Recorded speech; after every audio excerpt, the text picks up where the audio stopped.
মাত্র হচ্ছে ঘুম থেকে উঠছি, বুঝছেন? ঘুম থেকে উঠছি, ঘুম থেকে ওঠার পরে একটা কথা মনে হয়ে গেল যে আমি কাউকে জীবনে অভিশাপ দিই না। মানে অভিশাপটা আমি মুখে প্রকাশ করি না, আসলে হয়তো বা অন্তরের একটা যে থাকে না, হায় থাকে, সেটা থেকে অভিশাপ চলে আসে।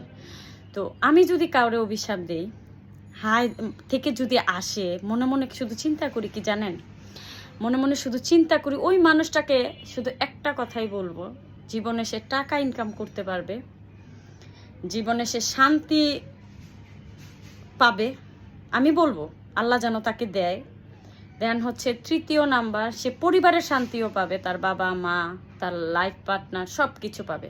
শুধু কী পাবে না জানেন, সেটা হচ্ছে তার ভালোবাসা। তাকে সে কেউ ভালোবাসবে না, সে শুধু ভালোবাসাটা পাবে না, দেন হচ্ছে সব কিছু পাবে। যদি আমি কাউকে অভিশাপ দিই, শুধু এই অভিশাপটাই দিব। কেন জানি হঠাৎ মনে হলো এই ভিডিওটা মেক করি, তাই করলাম।